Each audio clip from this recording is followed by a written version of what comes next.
오늘 시편 41편 10절부터 보겠습니다. 시편 41편 10절부터 13절입니다. 그러하오나 주 여호와여 내게 은혜를 베푸시고 나를 일으키사 내가 그들에게 보응하게 하소서. 이로써 내 원수가 나를 이기지 못하오니 주께서 나를 기뻐하시는 줄을 내가 알았나이다. 주께서 나를 온전한 중에 붙드시고 영원히 주 앞에 세우시나니 이스라엘의 하나님 여호와를 영원부터 영원까지 송축할지로다. 아멘 아멘. 어제의 상황을 보면 원수들에게서 고통을 당했습니다. 그러나 시인은 주님만 붙들어요. 이 시는요, 병중에서 그 병 가운데서 나를 고쳐주신다, 구원해주신다 라는 구절이 있기 때문에 그 문자 그대로 시인이 병들어 있었을 것이다 라고 생각해요. 그래서 다윗의 시로서 다윗이 굉장히 연약한 가운데 있을 때 많은 공격을 받았고 그것을 배경으로 해서 시편 41편을 지었다라고 이야기하기도 합니다. 그러나 이게 이제 공동체에서 읽혀졌던 시이기 때문에요. 이 시는 어떤 개인의 시라고 북한에서 해석하지는 않습니다. 이러한 어려운 가운데 있는 모든 성도들이 주님께 예배드리면서 자신의 마음을 토로하는 시라고 볼 수 있죠. 10절에 보시면 주님께 나를 일으켜 주십시오 라고 요청합니다.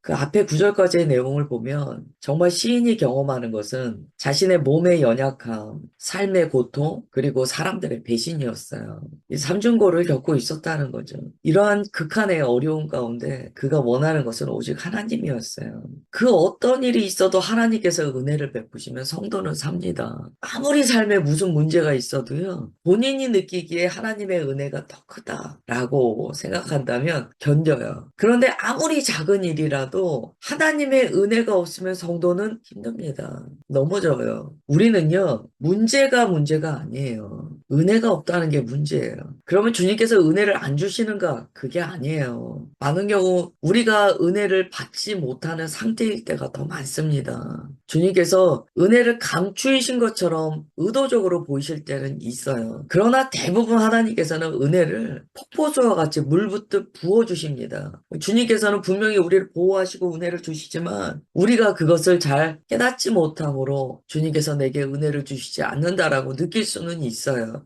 근데 이것은 하나님의 어떤 의도가 있으실 때 그렇다는 거죠. 그러나 내가 그릇을 엎어놔서 혹은 내가 너무 다른 것에 집중해서 하나님께서 주시는 은혜를요, 제대로 감사로 받지 못하는 때가 있어요. 그러면 문제가 아무리 작아도 넘어져요. 그러니까 오늘 말씀에서 우리가 알 수 있는 것은 결국 문제가 아니라는 거예요. 넘치도록 부으시는 은혜를 받았느냐? 그게 문제예요. 문제보다 큰 은혜가 있다면 어떤 일이든지 우리는 다 이길 수 있습니다. 그러니까 10절에서 시인이 얘기하는 거예요. 그러나 은혜를 베풀어 주십시오. 나를 일으키사 내가 그들에게 보응하게 하십시오. 라고 이야기합니다. 시인이 아는 거예요. 자신의 문제를 이길 수 있는 방법은 오직 주님의 은혜라는 것을 아는 거예요. 이게 지혜입니다. 어떤 문제를 겪을 때 이렇게 기도하기가 제일 쉽죠. 그 문제를 해결해 주십시오. 그 기도가 틀린 기도는 아니에요. 그러나 더 지혜롭게 기도하면은요, 이렇게 기도할 수 있다는 거예요. 주님, 제게 이 문제가 되지 않을 정도로 폭포수와 같은 은혜를 내려 주옵소서. 그게 가장 지혜로운 정답입니다. 주님의 은혜 안에는 우리의 문제를 이길 수 있는 힘과 또한 해결하여 주시는 주님의 능력과 그것을 뛰어넘어 더 신앙의 깊고 넓은 지경으로 나아갈 수 있는 모든 견고함이 들어있어요.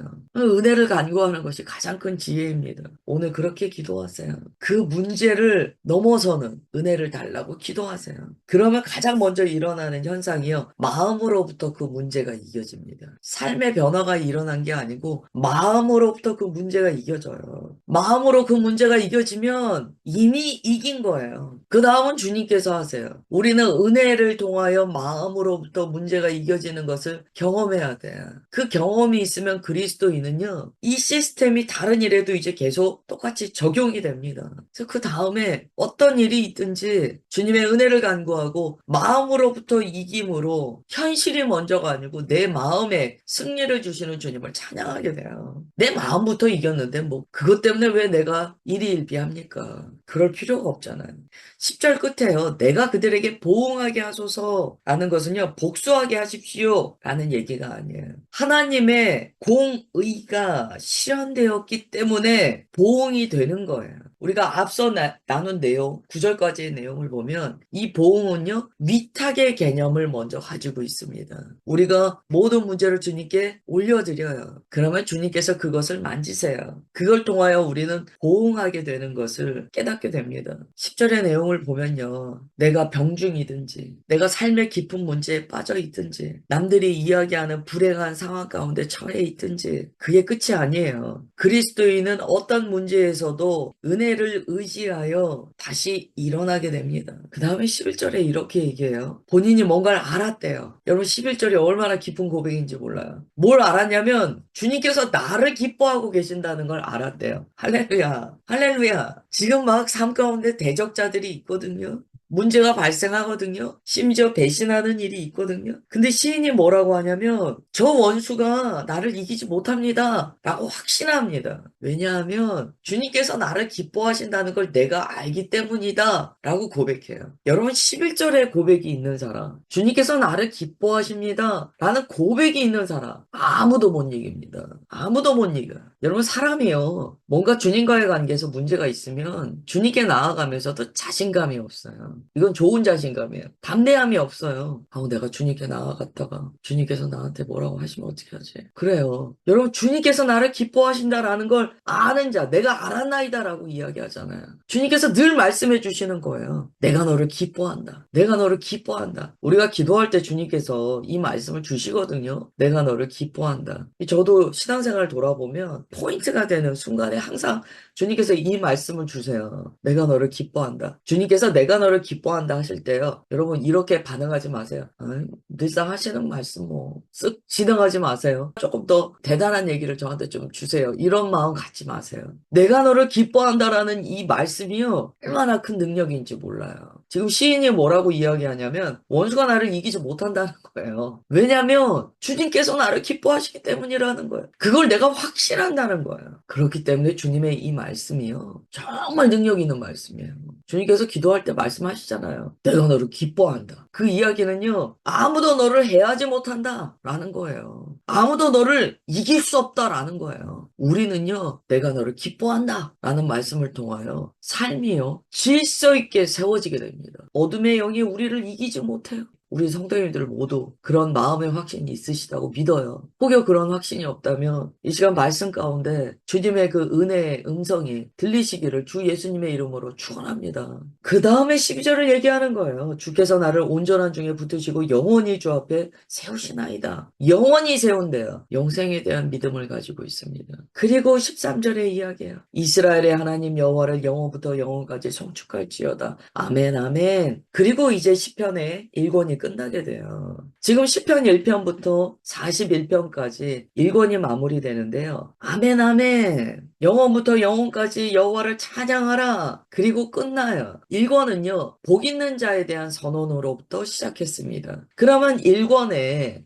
머리와 끝의 내용을 합치면 어떻게 됩니까? 복 있는 자여 영원부터 영원까지 하나님을 송축할지어다 라고 하고 끝나요. 결국 이게 1권의 대표적인 메시지입니다. 복 있는 자는 영원토록 주님을 찬양한다는 거예요. 얼마나 아름다워요. 그게 시편 1권이 담고 있는 내용이었어요. 1권은요. 개인이 하나님과 깊이 교제하는 내용들로 구성되어 있었습니다. 특별히 개인적인 탄식이 많이 나왔어요. 여기에 어떤 주제가 반복됐냐면 돌이켜서 생각해 보세요. 하나님을 의지하는 의인과 번성하고 힘 있는 것 같지만 악인인 자들의 마음에 대해서 나와 있었습니다. 1편에 이야기했던 것이 그대로 주제로 담겨 있었어요. 시편 1편에 뭐라고 했습니까? 의인과 악인을 구별하여서 이야기했잖아요. 시편 1권에 이 내용이 계속 반복됐어요. 의인은 하나님을 의지함으로 결국 어떻게 됩니까? 주님께서 세워주신다는 거예요. 일으켜 주신다는 거예요. 악인은 지금 당장은 번성하는 것 같지만 결국 망한다는 거예요. 그게 1권의 주제예요. 그리고 결국 이스라엘의 하나님 여호와를 영원부터 영원까지 송축할지어다. 아멘 아멘이라는 송영으로 1권이 마무리됩니다. 이게 1권의 결론이에요. 복 있는 자야 영원토록 주님을 찬양해라. 그 다음에 이제 42편부터 72편까지가 2권이에요. 2권은요, 1권과 조금은 달라요. 2권은요, 1권보다 공동체적인 것이 강조됩니다. 그래서 개인적인 탄식보다는 이스라엘 전체에 해당하는 시편들이 등장을 해요. 그러다 보니까 예루살렘, 성전과 관련된 노래가 많습니다. 시편 2권은요, 하나님 나라, 하나님의 왕되심, 하나님의 성전을 향한 갈망, 그리고 하나님의 나라의 백성으로 살아가는 이스라엘의 고백이 나와요. 그래서 시편 72편에 보시면은 이거는요 또 이렇게 끝나요. 홀로 기이한 일을 행하시는 여호와 하나님 곧 이스라엘의 하나님을 찬송하며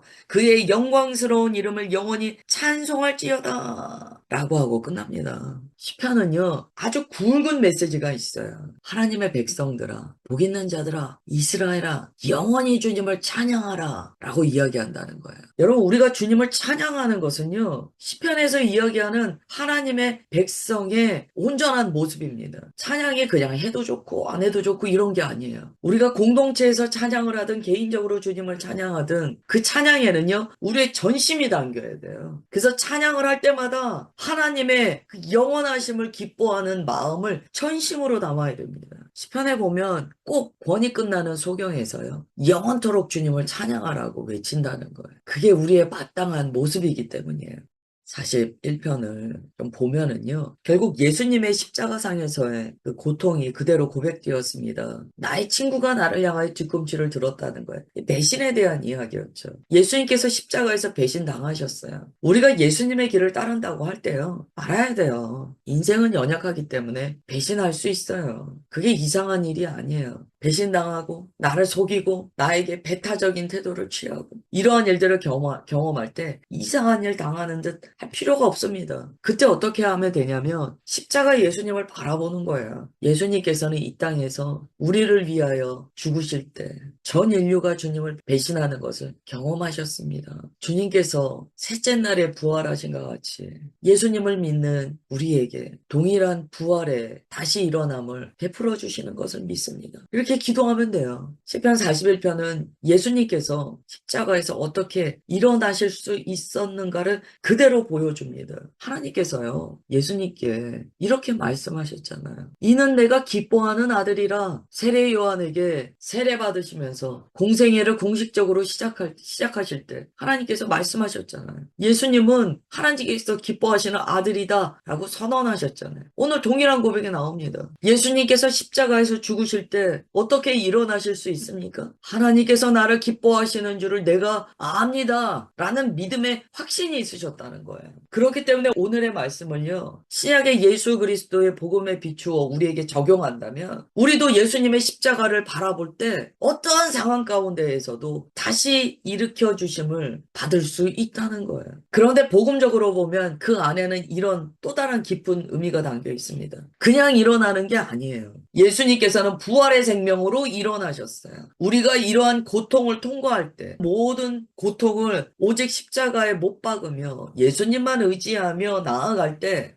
부활의 생명을 누리게 됩니다. 역설적으로 이야기하면 십자가를 통과할 때 그 고통이 있어야만 우리가 부활의 믿음으로 더 자라나게 된다는 거예요. 그걸 우리가 이제 이해하게 돼요. 그렇기 때문에 그리스도인이 삶에서 경험하는 고통이요. 예수님의 고통과 닮아 있다면 그것은 우리에게 굉장히 귀중한 축복입니다. 포인트는 예수님과 닮은 고통이 돼야 돼요. 예수님께서는 하나님의 의를 성취하시기 위해서 고통을 당하셨어요. 우리의 고통이 이제 예를 들어서 자기가 잘못했고 자기의 어떤 문제 때문에 발생한 거라면 그거는 이제 해석이 좀 다른 거예요. 그러나 오늘 41편은요. 십자가에서 예수님께서 통과하신 십자가의 승리를 보여줍니다. 그래서 그리스도인은요. 예수님의 십자가 고난이 닮아있는 어떠한 일을 경험할 때요. 기뻐해야 돼요. 그것을 통하여 부활의 믿음이 그 안에 자라나기 때문이에요.